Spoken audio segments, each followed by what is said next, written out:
नमस्कार मंडळी, कसे आहात तुम्ही सगळे? तर मी निघालेले पुन्हा एकदा एक नवीन ठिकाण एक्सप्लोअर करण्यासाठी, जे होतं विरारपासून थोड्याशाच अंतरावर सफाळे नावाचं स्टेशन आहे तिथे. तर सफाळेवरून आडवण गावात आम्ही आलेलो. एडवण की आडवण मला आता एक्झॅक्ट माहीत नाही.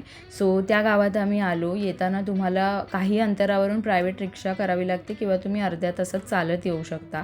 आणि या मंदिराची खासियत अशी की हे मंदिर चारी बाजूनी समुद्राने वेढलेलं आहे आणि जे देवींचं स्वयंभू स्थान आहे ते 14 फूट खोल गुहेमध्ये आहे आणि फार शांतता आहे मंदिरात. फारशी गर्दी नाही आहे, फारसं गजबजलेलं मंदिर नाही आहे, कारण लांब पण आहे आणि तितकंसं प्रसिद्धीस अजून आलेलं नाही आहे, त्याच्यामुळे इथे शांतता होती.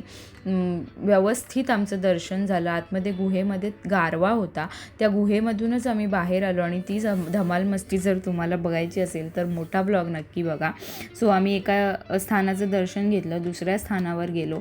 या स्थानावरून दिसणारा जो काही नजारा आहे तो अत्यंत सुंदर आहे आणि तिथे आम्ही थोडा वेळ बसलो, शांत झालो. इथून निघायची खरं तर इच्छा होत नव्हती, पण निघावं लागलं आणि परतीचा प्रवास आम्ही सुरू केला. येताना ट्रेनमध्ये भाजी घेतली आणि परत आलो. तर अशाच वेगवेगळ्या व्हिडिओजमध्ये, ट्रॅव्हल व्हिडिओजमध्ये आपण भेटत राहू. तोपर्यंत stay tune, take care, bye bye.